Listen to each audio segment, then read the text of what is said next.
कुछ कुछ हम सीखते रहे। और आज जो मैं शेयर करना मांग रही हूँ, वो जो नई बातें कुछ कुछ सीखी हैं वो मैं बताना मांगती हूँ, क्योंकि फिर और देर हो जाएगी, शायद साल का बीत जाए। रब ने रखा तो अच्छी बात है। और इसीलिए मेरा टॉपिक कुछ कुछ क्रिसमस के टाइम का, और ये जो न्यू ईयर का टाइम है, सून आफ्टर क्रिसमस का, अभी हम उन्हीं दिनों में हैं, कहीं 8वां दिन, कहीं 40वां दिन, तो चलेगा। और इसीलिए टॉपिक भी मेरा ये तो हर वक्त ही हमारी जिंदगी में हम रोजमर्रा सुनते हैं, प्रभु क्यों आया, उसने क्या हुआ, पर क्रिसमस स्टोरी फर्क तरीके से हम लोगों ने सुनी, और वो टेस्ट फर्क किस्म का होता है ना। तो आज मेरा टॉपिक फिर मैं यही कहूँगी कि इमैनुएल, गॉड विद अस, जो कि हमेशा हमारे साथ है। उन्हीं दिनों में हम शोर मचाएं और गाएं और मस्ती करें और एंजॉय करें, बट शुक्र है कि उसका नाम अनंत काल का है। Emmanuel, God with us, always with us and for us, revealed in us day by day. वो अपने आप को हमें दर्शाता रहता है और हम उसके आशीषों से भरपूर होते रहते हैं। एक बात जो हमने सुनी उस टाइम पे, और वो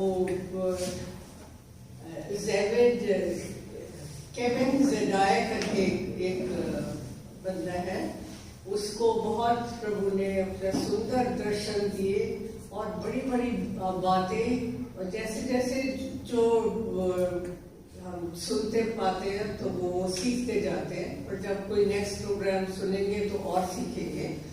तो उसने ये कॉन्वर्सेशन ट्रिनिटी को बोलते सुना। बहुत बढ़िया है। जो मैं सबसे पहले ये बात कह रही हूँ, तो तीनों पिता, पुत्र और पवित्र आत्मा आपस में बात कर रहे थे, और वो कह रहे थे कि चलो हम दुनिया को बनाएं, फिर से यूनिवर्स को बनाएं, धरती को बनाएं और मनुष्य को बनाएं अपने इमेज में। सुनाई दे रहा है? क्योंकि मेरा मुंह इधर ज्यादा हो रहा है। तो उन्होंने कहा बनाए, तो पवित्र आत्मा ने बोला कि भाई इन दैट केस हमें उनको फ्री विल देनी पड़ेगी, क्योंकि वो हमारी तरह हमारी इमेज में बनेंगे। तो और जब फ्री विल देंगे तो वो अवश्य उसको अगर मिसयूज करा तो वो पाप में पड़ जाएंगे। तो जीसस ने बोला एकदम, इन दैट केस मैं मनुष्य बन करके पृथ्वी पे चला जाऊंगा। उसने अपने आप को ऑफर किया और बात वहां पर हो गई सेटल, और उन्होंने यूनिवर्स बनाया, और श्योर इनफ मैन बनाया, गार्डन ऑफ सारी बात जानते हैं। और एडम ने सिन करा और पाप में पड़ गया। लेकिन जब यहाँ मैं जो अभी स्किप कर गई कि यानी कि पृथ्वी की फाउंडेशन से पहले ही परमेश्वर के सारे प्लान्स थे। आमेन। और हमारा वचन कहता है कि पृथ्वी की फाउंडेशन से पहले एटलीस्ट 3 बातें जो मैंने जब भी पढ़ा तो ये बातें मेरे दिमाग में ज्यादा घर कर गई कि प्रभु यीशु जब उसने बोला ना मैं आगे बढ़ने के लिए तैयार हूँ, तो पहले ही he was ordained to be as a lamb to be slain for us, यानी कि वो बलि होने का मेमना पृथ्वी की नींव रखने से पहले ठहराया गया। आमेन। दूसरी बात कि हमारे नाम मेमने की किताब के अंदर जीवन की पुस्तक में लिखे गए। तीसरी बात हमें हेवनली प्लेसेस में परमेश्वर के साथ पुत्रों की तरह अडॉप्ट करने के लिए रखा गया। Ephesians chapter 1 verse 3 I think. Amen. तो यानी ये तीन बातें फाउंडेशन से पहले ही श्योर थी। आमेन। अब जैसे जैसे समय आएगा वैसे वैसे हम देखते जाएंगे, क्योंकि परमेश्वर के सारे प्लान, उसकी सारी योजनाएं परफेक्ट हैं, स्थिर हैं और एस्टैब्लिश्ड हैं and forever settled in heaven. Amen. उसको कुछ नहीं बदल सकता और ना जोड़ सकते ना घटा सकते। Thank God, God is perfect and all his works are perfect. तो अब आदम बन गया, आदम ने सिन करा और वो सजाएं सबको मिल गई जो मिलनी थी। और लेकिन साथ साथ पहली प्रोफेसी हुई कि स्त्री का जो बीज है, woman seed will destroy Satan, serpent के सिर को कुचलेगा। Woman seed will destroy Satan. अब सेटन तो हड़बड़ा गए कि हमारा तो अंत बोल दिया गया एंड उसने शुरू से ही कोशिश करी कि मनुष्य को जो स्त्री से बालक जो भी बच्चा उत्पन्न होगा उसको वो डिस्ट्रॉय करने की कोशिश करने लगा। और हमने देखा कि पहले जो दो पुत्र हवा के हुए थे, एबल एंड कैन, तो कैन ने मतलब उसने उकसाया कैन को, और एबल पहला बच्चा जिसको परमेश्वर ने जिसकी गिफ्ट को एक्सेप्ट किया, तो वो समझ गया कि ये चोजन लगता है क्योंकि परमेश्वर ने इसकी गिफ्ट को वो करा, तो उसने उसको उकसाया कि उसको मार दे। तो पहले बच्चे को ही मारने की कोशिश की और उसके बाद वो काम नहीं बना, उसका बच्चे होते रहे और होते रहे और उसने फिर मैन के सीड को करप्ट करने की कोशिश करी। और हम 6 अध्याय जेनेसिस में देखते हैं कि कैसे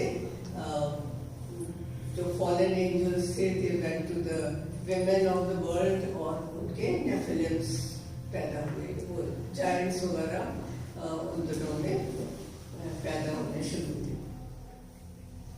फिर प्रभु ने उनको डिस्ट्रॉय करना था, उस रेस जो कि पोल्यूट हो चुकी थी। और नोआ सिर्फ एक ऐसा बंदा था जो कि इस चक्कर में नहीं पड़ा। सो दैट इज वाई नोआ को सिलेक्ट करा और उसके फैमिली को, उसके 3 पुत्र, उसकी बीवी और उनके बच्चों को 8 बंदे जो कि स्टेन्ड नहीं थे नेफिलिम्स के स्ट्रेट से। और कैसे पृथ्वी उनको बचाया गया और हम जानते हैं कैसे फ्लड आया और कैसे फिर से पृथ्वी रिप्लेनिश हुई। अब फिर से मनुष्य बढ़ता गया और पाप बढ़ता ही गया।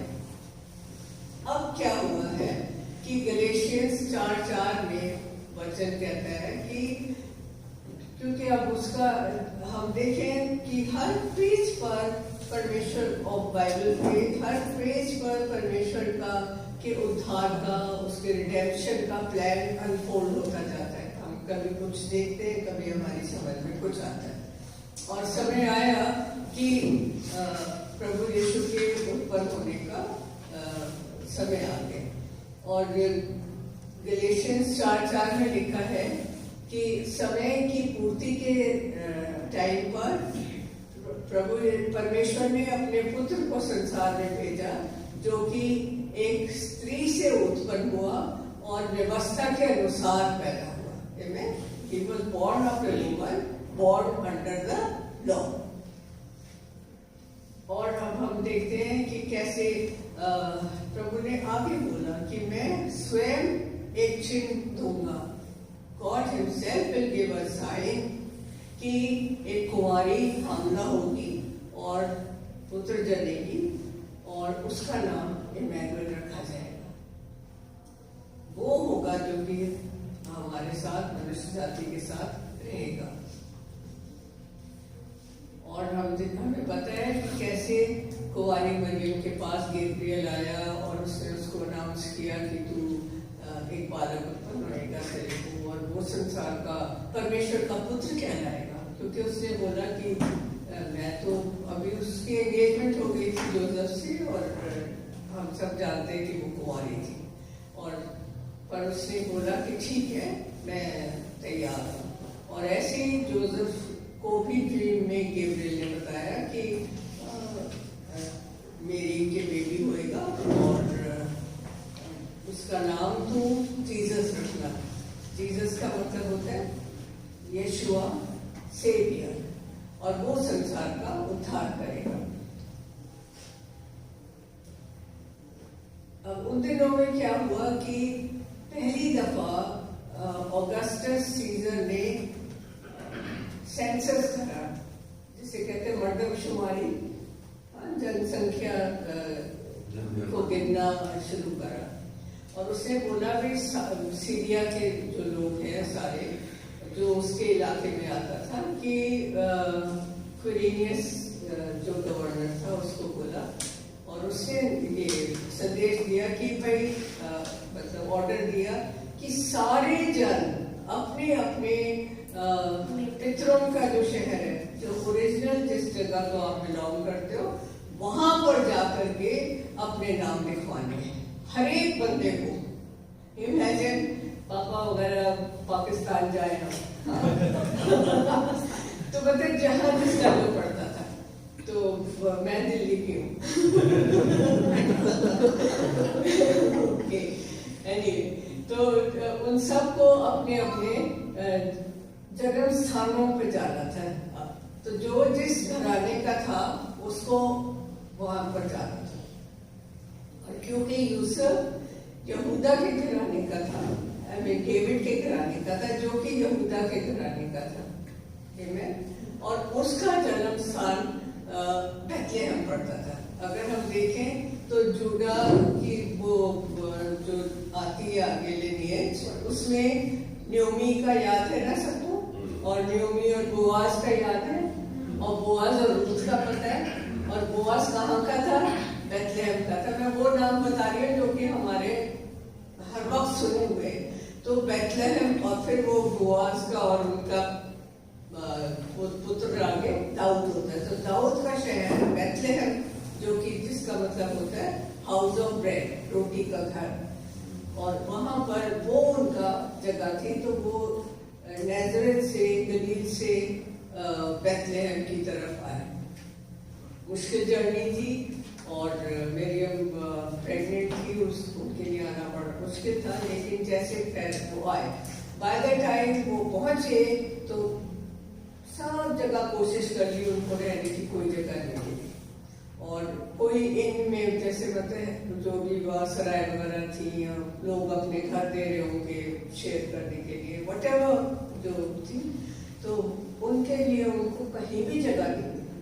अल्टीमेटली वो एक जगह आए जो कि ये हम स्टेबल करके उसको देखते हैं हमेशा, गौशाला करके उसको प्रोटेक्ट करते हैं नेटिविटी सीन में, जो कि जहाँ पर बालक उत्पन्न होता है। पर वहाँ उस जगह पर बेथलेहम के जिस रीजन में वो थे, कोई गौशाला नहीं थी, पर हाँ भेड़शाला थी। और उस भेड़शाला में वो जाकर के वहां पर रहे। अब इस भेड़शाला की बेवकूफी है, वो जगह वो थी, ये हमने सीखा अभी। तो मेरा जहां आपको नई सी बात लगे, समझो वो नई सी सुनी हुई है। और काफी रिसर्च के बाद ये बातें निकली हैं, तो ये फैक्ट है, हम बिल्कुल बाइबल से फिट करते हैं। तो वो जगह थी जहां पर ये जो चरवाहे थे, जिनके ऊपर अभी यीशु प्रदर्शित होएगा, ये लोग बेथलेहम के पास बड़ी सी एक शेपर्ड्स हुई थी, वहां पर रहते थे, और याजक चरवाहे थे, मतलब ये हैकल को बिलोंग करते थे और भेड़ों की रक्षा करते थे। और ये खास सिलेक्टेड भेड़ें थी जो कि जिनके जो बच्चे पैदा होते थे, लैम्स पैदा होते थे, वो हैकल में सैक्रिफाइस के लिए यूज होते थे। तो मतलब उनको बड़ी केयरफुली उनको पैदा होना होता था कि कोई स्टेन, कोई ब्लेमिश, कोई उनमें चोट ना हो। बेस्ट से बेस्ट लैम्प्स पैदा होने थे। तो ये एक बड़ा सिलेक्टेड ग्रुप था। और ये जो जगह थी ये एक तरीके से लेबर रूम समझ लीजिए आप शीप का। इस जगह पर भेड़े बच्चा पैदा करती थी, छोटे लैम्प्स होते थे। वहां पर एक ट्रफ जैसी थी जिसमें बेबी को रिसीव किया जाता था, लैम्प को रिसीव किया जाता था। साफ चिथड़े होते थे कपड़े जिनसे बेबी को वाइप करते थे, और फिर मेंजर में जहाँ जिसमें स्ट्रॉ होता था उसमें लपेट के रख देते थे, थोड़ी देर के लिए वो गर्म रहता था। क्या बात है ये मैं। और इस जगह पर हमारा प्रभु पैदा हुआ। क्यों पैदा हुआ? क्योंकि he was the lamb to be slain. Amen. तो क्या जगह थी कि मरियम बिल्कुल उसी जगह पर जहाँ लैम्प्स पैदा होते थे, वो तभी तो जब दूतों ने बोला कि एक बालक को कपड़े में लिपटा हुआ चर्नी में पड़ा पाओगे, कैसी अनयूजुअल सी बात। तो वो कैसे पूरी होती? ऐसे पूरी होती।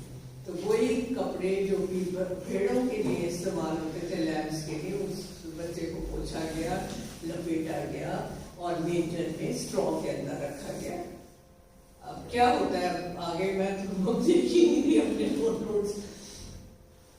हम देखेंगे कि at the time of birth of Jesus, जिस समय वो पैदा हुआ, प्रभु यीशु की ये न्यूज और प्रभु यीशु का को किन किन लोगों को, कुछ खास लोग थे जिनको दर्शाया गया कि प्रभु यीशु पैदा हुआ। सबसे पहले तो ये चरवाहे थे जो कि अपनी फील्ड पे पहरा दे रहे थे, रखवाली कर रहे थे। वहां पर एक बड़ी सी केव भी है, और ये जो जगह है शेपर्ड्स फील्ड, ये उस स्थान के पास है जहां पर जेकब की वाइफ रेचल, उसकी डेथ हो गई थी। किस टाइम पे? जब वो बेंजामिन को बर्थ दे रही थी, याद है? क्योंकि जब ये जेकब अपने भाई से मिलने आ रहा था ईसौ से, तो रास्ते में रेचल के बेबी हुआ, छोटा बच्चा था बेंजामिन, वहां उसकी डेथ हुई। और ये इफ्राथा बोलते हैं इसको, बैतलहम को, वहां पर उसकी ग्रेव है। तो उस जगह के पास बैतलहम के ये शेपर्ड्स फील्ड है। यहाँ पर हम जानते हैं कि स्वर्गदूत आके खड़ा हुआ और उसने उसको न्यूज दी कि आज बैतलहम, दाऊद के शहर में बैतलहम में एक बालक उत्पन्न हुआ है, और ये चिन्ह होगा कि तुम एक बालक को कपड़े में लिपटा चढ़नी में पड़ा पाओगे। और उसके साथ साथ दूत आए और दे प्रेज्ड गॉड फॉर कि उद्धार कर आया है और दाऊद के थ्रोन पर सदा सदा के लिए राज करेगा। और ग्लोरीफाई करा प्रभु को। और आपको पता ही है ज्यादा नहीं उस सीन में जाती। अब ये जो अपने चरवाहे थे उन्होंने कहा फटाफट चलो चलो चलो देखे, and they kind of new the place कि बालक एक कपड़े में लिपटा चरनी में पड़ा, कहाँ मिलेगा। तभी वो ढूंढते हुए उसको आ गए और उनको वो जगह मिल गई। नहीं तो इतने बड़े जगह बैतलहम में कहाँ ढूंढते फिरते। और उन्होंने देखा और उनको मरियम को और उनको बताया कि कैसे कैसे स्वर्गदूत आए, क्या क्या उन्होंने हमारे को बालक के बारे में बताया, और बड़े खुश हुए और प्रभु की स्तुति करते हुए वो लोग वहां से लौट गए। और जितने लोग उन्हें मिले उनको सबको बताते गए कि आज ही हमने ये देखा, स्वर्गदूतों ने ये बताया। और मैं तो कहूंगी दे वर द फर्स्ट इवेंजलिस्ट जिन्होंने प्रभु के बारे में लोगों को बताना शुरू कर दिया। दूसरे जो लोग थे ग्रुप, वो था मजूसियों का, ज्योतिषों का, मैगाई का, मैजाए का, जो कि रॉयल लाइनेज के थे। वो लोग राजसी लोग थे, पूरब के रहने वाले थे। पूरब में उन्होंने सितारा देखा। ये मजूसी लोग वो थे जो कि बड़े ज्ञानी थे और समय के बारे में जानते थे, आकाश के चिन्हों के बारे में जानते थे, सूरज चांद सितारे इंटरप्रेट कर सकते थे ड्रीम्स और विजन्स को। और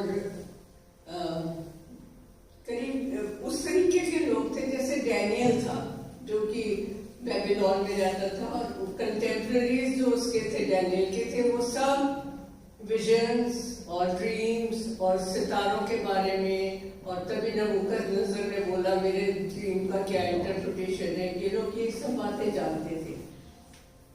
तो हो सकता है कि ये सीरिया से नहीं, पर्शिया से, क्योंकि उन्होंने कहा ना पूर्व दिशा से आए।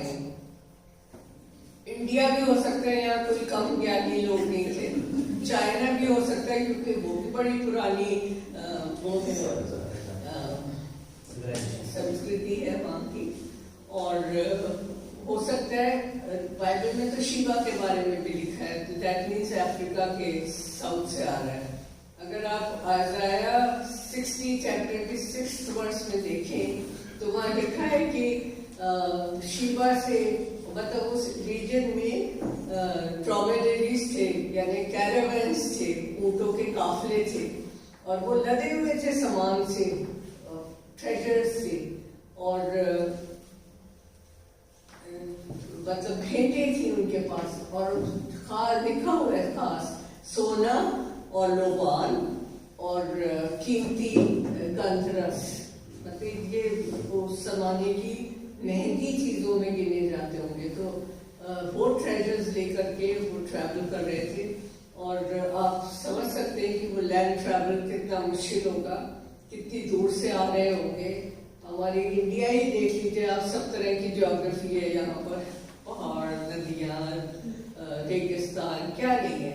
और इसी तरीके से हर जगह से वो लोग आ रहे थे।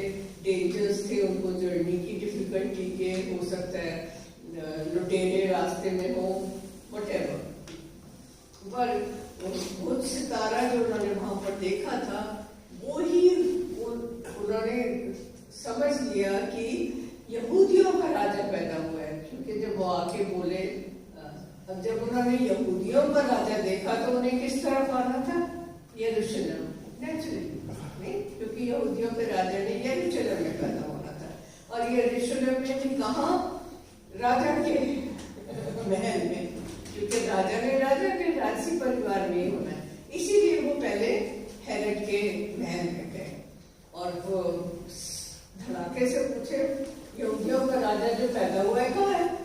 क्योंकि हमने पूरा उसका सितारा देखा और उसको दंडवत करने आए। तो वहाँ तो कोई बच्चा नहीं पैदा हुआ था। हेरोदेस घबरा गया, ये कहाँ से खबर लाए हैं और पता नहीं कौन सा बच्चा है। तो उसने जल्दी से अपने याजकों को और स्क्राइब्स को बुलाया कि भाई यीशु के मसीह को कहाँ पैदा होना चाहिए, क्योंकि यही उन्होंने कहा यहूदियों का राजा, जिसको वो जानते थे कि अल्टीमेटली क्राइस्ट है, क्योंकि स्क्रिप्चर्स यही बताती आ रही थी। और उन्होंने कहा कि माइका 5:2 में लिखा है कि इफ्रथा बैतलहम, क्योंकि लिखा है कि यहूदा के शहरों में तो बैतलहम जो है इफ्रथा हरगिज भी किसी से कम नहीं होगा, और मसीह का जन्म वहां होना चाहिए। तो उनको पता था स्क्राइब्स को कि बालक का जन्म कहाँ होना चाहिए। पर हेरोदेस ने क्या बोला उनको? जाओ, देखो, ढूंढो कहाँ है वो बालक, जब तुम्हें मिल जाए तो मुझे बताना कि भाई मैं भी आके उसको दंडवत करूं। खुद कोई एफर्ट नहीं करा। अगर तू इतना घबराया हुआ था तो अपने सिपाहियों को भेजता ना साथ साथ कि भाई जाओ, तुम भी जाओ, देखो कहाँ जाने। पर नहीं। अब एनीवे वो जब बाहर निकले तो उन्होंने देखा कि स्टार वहां पर था, और इसलिए बहुत खुश हुए, इसलिए और भी ज्यादा खुश हुए कि वो सितारा आगे आगे उनके चलता रहा और उनको गाइड करता रहा। और कहाँ पहुंचा अल्टीमेटली उस। अब यहाँ पर भी चीज एक और है कि जैसे हम देखते हैं कि वो नेटिविटी का सीन होता है, घर लिए बैठ के अपनी कोई लैम्प लेकर आया है या अपनी भेंटे लेके, शायद उठाने का भी टाइम मिला हो या नहीं, पता नहीं। और साथ ही मजूसी भी है, लेकिन मजूसी वहाँ उस समय नहीं थे जहाँ ये सब बाकी सीन ऑफ बर्थ था। वो एक घर के ऊपर आके रुका है ना, दिखा है कि सितारा एक घर के ऊपर आकर टिक गया। और जब मजूसी उस घर में गए अपने बालक को और उसकी माँ को वहां देखा। अब उनके आने में कितने दिन लग गए ये नहीं हम कह सकते, पर 40 दिन से तो ज्यादा लगे हैं, इतनी जल्दी नहीं आया। क्यों, मेरा पॉइंट है, आगे थोड़ा सा पता चल जाएगा आपको। और उन्होंने आकर के अपने अपने हिंदी के बाइबल में लिखा है अपने थैले खोल के दिए, थैलियां लाने की। मैंने कहा कोई थैलियां नहीं थी, थैले थे, क्योंकि इंग्लिश के बाइबल में लिखा है they opened their treasures and gave gifts to their child, right. राजाओं के लोग थे, राजसी लोग थे, वो थैली में से थोड़ा निकालते थे। तो उन्होंने क्या दिया?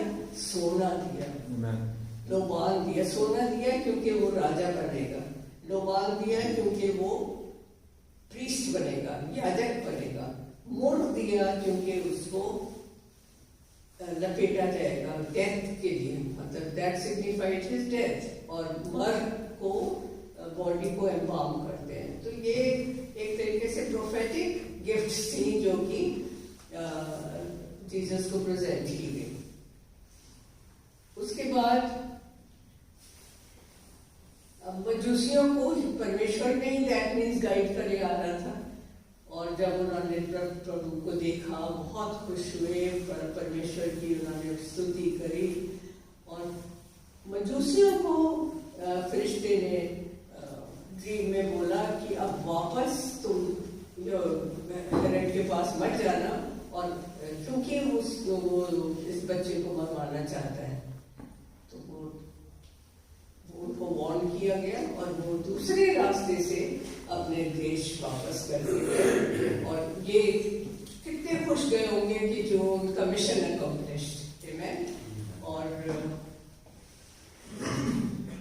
हाँ, मैं अब तीसरी बात आती है कि 8th डे पे बच्चे का सर्कमसिजन होता है, लड़के का।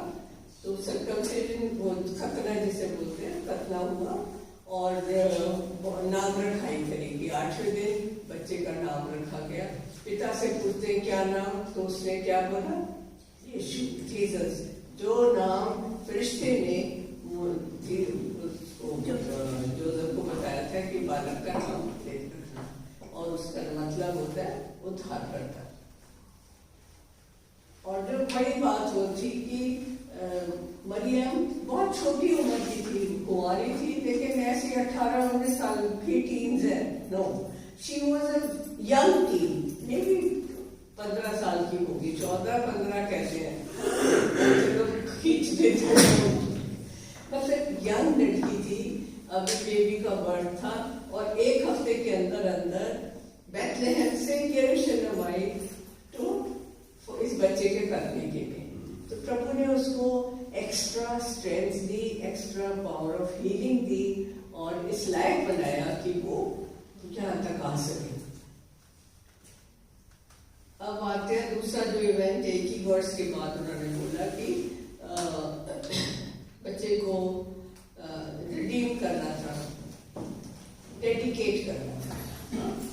और मूसा की व्यवस्था के अनुसार लड़का, अगर पहला जो लड़का होता है तो वो होली होता है और परमेश्वर को दिया हुआ होता है, अर्पित होता है। तो उसको लेने के लिए, वापस लेने के लिए बच्चे को रिडीम किया जाता है और सेक्रीफाइस करी जाती है। तो जैसे जैसे आपका फाइनेंशियल स्टेटस होता है उसके मुताबिक कोई भेड़ लाता है, कोई बकरा लाता है, कोई शायद और भी बड़ा जानवर लाता होगा। गरीब लोग थे वो कबूतर लाते थे, या टर्टल डव्स को बोलते हैं, पाख्ता। जो मैं कह रही थी क्या होता है पाख्ता, तो वो एक तरीके से टर्टल डव्स होती है, छोटा कबूतर समझ लीजिए। तो ये भी टर्टल डव्स 2 लेकर के आए। जो सबसे गरीब थे वो लोग होते थे, वो ऑलमोस्ट ऐसे होती थी, यूं पकड़ लो, वो बहुत ही सस्ती मिलती थी, और वो उन्होंने आकर के फेंक दी। इसलिए मैं कह रही हूँ कि जो मजूसी थे वो कम से कम 40 दिन के बाद तो गए थे, अगर नहीं तो ये क्या पूरी भेड़शाला खड़ी कर देते अगर इतना सारा सोना होता तो। आमेन। तो अभी उनके पास वो भेंटें नहीं मिली थी, और वहां पर जब ये बच्चे को अर्पित कर रहे थे तो 2 लोगों पर खास परमेश्वर ने अर्पित किया, वो प्रदर्शित किया। पहला बंदा था सिमियोन, शमौन करके बुजुर्ग था, बड़ी बड़ा डिवाउट था, और वो भी शायद याजक था, क्योंकि वो मंदिर में ही था, और पवित्र आत्मा ने उसको दर्शाया था कि वो मरेगा नहीं, मौत नहीं देखेगा जब तक परमेश्वर के क्राइस्ट को वो देख ना ले। तो वो बड़ी बाट तोड़ रहा था कि कब मैं प्रभु यीशु को देख सकूं। और आज जब प्रभु यीशु वहां पर हैकल में थे तो वो पवित्र आत्मा ने उसको लीड करा और वो उस स्थान पर आया, और उसने देखा कि बालक वहां पर है, और उसने बालक को अपनी गोद में लिया और बड़ी आशीष दी, उसको बरकत दी, उसको प्रोफेसाई करा कि ये उद्धार करता होगा, इस्राएल को छुड़ाएगा और इस परमेश्वर का राज्य का अधीन होगा। सारा आप पढ़ सकते हैं, लूका के 2 अध्याय बहुत सुंदर है, उसमें ये सारे डिटेल्स दिए हुए हैं। और साथ साथ उसने मरियम को कहा कि ये क्योंकि मारा जाएगा, इस पर ताड़ना होगी, लोग इसको बुरा कहेंगे, और मरियम को बोला कि तेरे दिल को भी एक छुरा भोंपेगा, even sword will pierce your heart, और तुम भी बहुत दुखित होगी, और बड़े लोगों के मनों के जो भेद हैं वो खुलेंगे। तो ये दोनों माँ बाप सुनते रहे और ये सारी प्रोफेसीज को अपने दिल में धरे रहे। इतने में एक और आई, हन्ना, एना नाम है उसका, और ये भी एक प्रोफेटेस थी और एशर के घराने की थी। तो इसका मतलब है वो भी याजकों के परिवार से थी और विधवा थी। बहुत जल्दी उसके हस्बैंड की डेथ हो गई थी, 7 साल करीब मैरिड रही थी, और अभी 84 इयर्स की थी। या बाइबल में लिखा भी है, हिंदी में लिखा है कि 24 वर्षों से वो विधवा का जीवन बिता रही थी। तो प्लस कर सकते हैं आप उसको, 18 + 20 16 जो भी करें। एनीवे तभी लिखा था बहुत बुरी थी, और रात दिन वो प्रार्थना करती थी, उपवास करती थी और परमेश्वर की सेवा करती थी, वहीं हैकल में रहती थी, और वो भी परमेश्वर के प्रभु यीशु के आने की बाट हो रही थी। और इजरायली लोग भी जो रुके ज्यूस थे वो भी परमेश्वर के आने की सब बाट हो रहे थे, कब मसीह आएगा, कब मसीह आएगा, क्योंकि माइका तक की प्रोफेसीज थी, माइका के बाद मलाकी तक की प्रोफेसीज थी, उसके बाद तो प्रॉफिट कोई था नहीं ना, और नया नियम ही दिया है। तो उसने आकर के और बोला कि यही उद्धार करता है और यही है जिसकी हम सब इंतजार कर रहे हैं, और प्रभु यीशु के बारे में बताया। एक चीज जो मैं बताना भूल गई, वो जीनियोलॉजी है, वंशावली प्रभु यीशु की। तो 2 गॉस्पेल्स में उसकी वंशावली दी गई है, मत्ती में और लूक में। देखा जाए तो हम चारों गॉस्पेल्स के बारे में बात कर सकते हैं वंशावली। पहला मत्ती का था। मत्ती का जो चिन्ह है वो लायन है, दैट मीन्स अ किंग। और मत्ती में 42 14/3 14 चालों के ग्रुप से क्या बोलते हैं, जेनरेशंस को डिवाइड करा। इब्राहिम से डेविड तक, डेविड से बेबीलोन की कैप्टिविटी तक, और बेबीलोन की कैप्टिविटी से यीशु के पैदाइश का। ठीक है। दूसरा आता है मार्क। मार्क का चिन्ह है ऑक्स। ऑक्स का मतलब होता है सर्वेंट। जैसे आपने विनी ने बोला कि प्रभु यीशु ने मतलब प्रभु होकर के अपने चेलों के पैर धोए। तो प्रभु यीशु हमेशा सेवक के रूप में दिखता था, और सेवक क्योंकि इम्पोर्टेंट डेजिग्नेशन नहीं है, इसलिए सेवक की कोई वंशावली नहीं है, मार्क में कोई वंशावली नहीं है। तीसरा आता है लूक। लूक में उसका चिन्ह है मैन, और मैन की वंशावली है जो उसने जोसेफ से शुरू करके और आदम तक गया, ठीक है। और चौथी है जॉन। जॉन में उसका चिन्ह है ईगल, और ईगल का मतलब है प्रभु, डेटी, मतलब क्या, ईश्वरीयता है।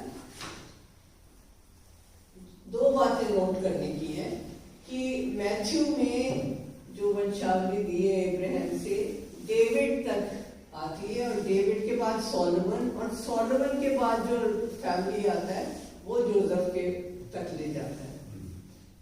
और लूक में जो है वो जब डेविड आता है तो डेविड के बाद वाली वंशावली फर्क हो जाती है। अगर डेविड और की वंशावली दोनों जगह देखें, मैथ्यू और लूक में, तो सारे नाम एक से हैं, लेकिन डेविड के बाद वंशावलियां फर्क हो जाती हैं, क्योंकि मती में दाऊद का पुत्र सुलेमान और सुलेमान के बाकी बच्चे, और लूक में दाऊद का बेटा नेथन और नेथन के बाकी बच्चे। आमीन। तो दाऊद तक वंशावली एक सी है, दाऊद के बाद वंशावली बदल जाती है। ये बात नोट करने की है, समझ रहे ना। तो जोसेफ एक्चुअली, मरियम जो थी वो नेथन के फैमिली की थी, याजकों के फैमिली की थी, और जोसेफ जूडा के फैमिली का था। ये तो करीब करीब खत्म जो कि हम उसके बारे में बात कर रहे थे, जन्म के बारे में।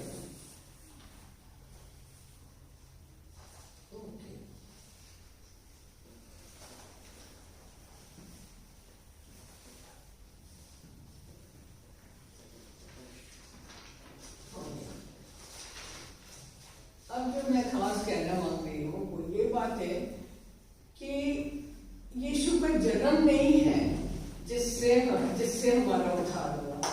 हमारा उद्धार असल में किस चीज से हुआ? उसकी मृत्यु से। क्रॉस पे जो प्रभु इसलिए आया था, इसीलिए तो आया था।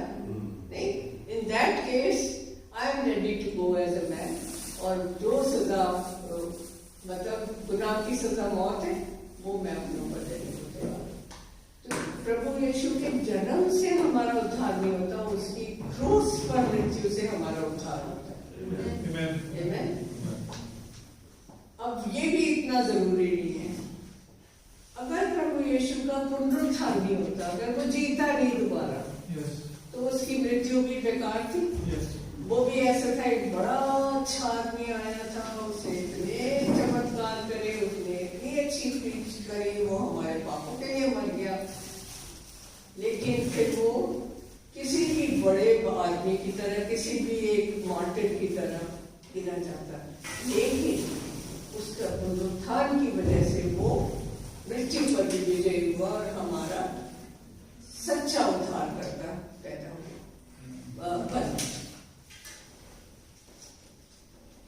अब वो आत्मा एक और बात बड़ी सुंदर है, यही इसी केविन ज़ेडाई को सुनने को मिली। प्रभु यीशु ने कहा कि मैं बचपन से, ये बड़ी प्यारी बात बता रही हूँ आपको, कि बचपन से मैं स्क्रिप्चर्स को पढ़ता था और याद करता था, मेमोराइज करता था, और खास करके वो जो कि मेरी लाइफ में अप्लाई होनी थी।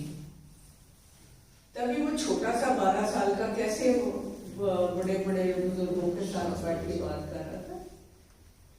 अब जब प्रभु यीशु की मृत्यु हुई, खास करके कहता है कि मैंने 16वां जो साम है उसको बार बार बोला, उसकी 10वीं आयत है शायद, पहली और 10वीं, कि प्रभु मैं सिर्फ तुझ पे डिपेंड करता हूँ। जब वो अधोलोक में चला गया, मर गया, और 3 दिन जब अधोलोक में था तो वो ये स्क्रिप्चर बोलता रहता था कि प्रभु मैं तेरे पे विश्वास करता हूँ, मैं for my redemption I trust in you, और मैं मानता हूँ कि तू मेरे सोल को अधोलोक में नहीं छोड़ेगा. You will not leave my soul in Sheol and you will not let my body get corrupted. तो मेरी देह को भी सड़ने नहीं देगा और मेरे प्राणों को यहाँ पर शोध में नहीं बोलेगा. और यही स्क्रिप्चर वो बार बार बार बार प्रभु परमेश्वर पिता से प्रार्थना के रूप में क्लेम करता रहा. आमेन. हमें कहाँ ये बातें पता चलती, लेकिन जब हम ये पढ़ते हैं, जब सुबह ये शाम पढ़ा तो बिल्कुल यही बात थी. आमेन. और वो spirit, the spirit that Romans Romans 8:11, it's a beautiful verse. The spirit of him who raised Jesus up from the dead lives in us and gives life to our mortal bodies also. कि वो आत्मा परमेश्वर की आत्मा है जिसने प्रभु यीशु को जिला दिया, उठा दिया, वही आत्मा हमें पास करती है और हमारे मृत शरीरों को भी जीवन प्रदान करती है. कितनी बड़ी बात है कि वही आत्मा जिसने प्रभु ये इतनी सामर्थ्य जिसने प्रभु यीशु को अधोलोक से उठा करके खड़ा कर दिया, वही आत्मा, पवित्र आत्मा अब हमारे अंदर वास करती है और हमें भी वो जीवित करती है. Thank you Lord, thank you Lord.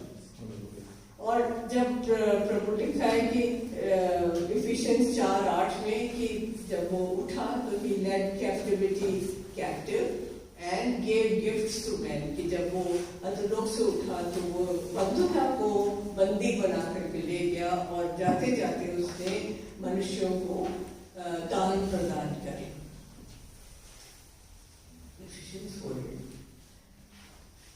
अब प्रभु यीशु हमेशा कहते थे कि I will never leave you, don't be afraid, fear not, I am with you, I will never leave you nor forsake you, I will be with you till the ends of the earth. कि मैं तुम्हें न कभी छोड़ूंगा न त्यजूंगा और संसार के जगत के अंत तक, जगत के अंत के बाद तो उसी का राज आना ही आना है.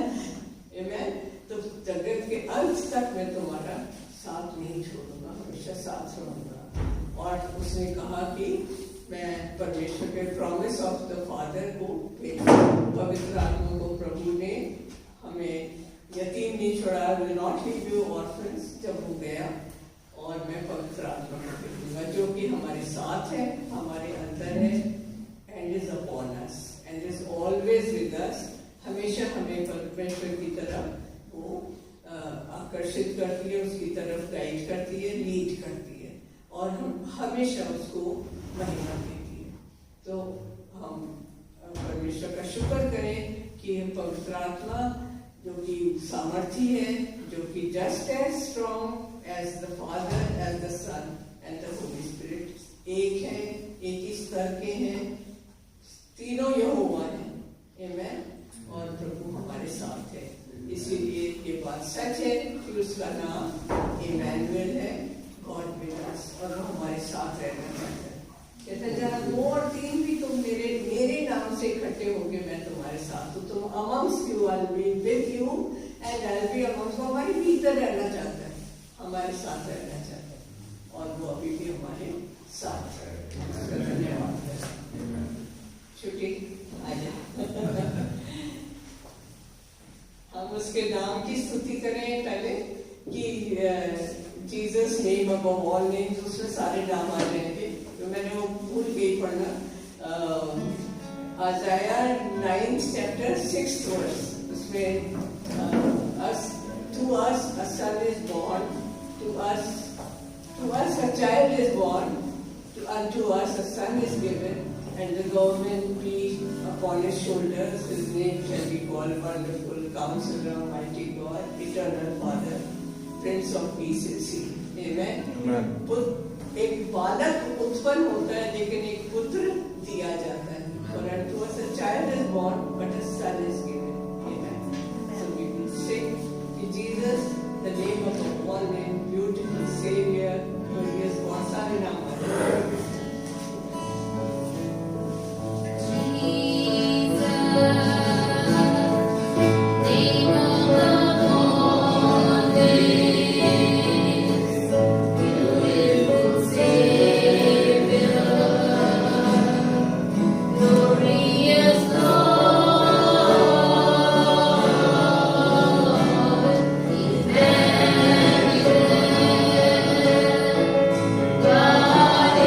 से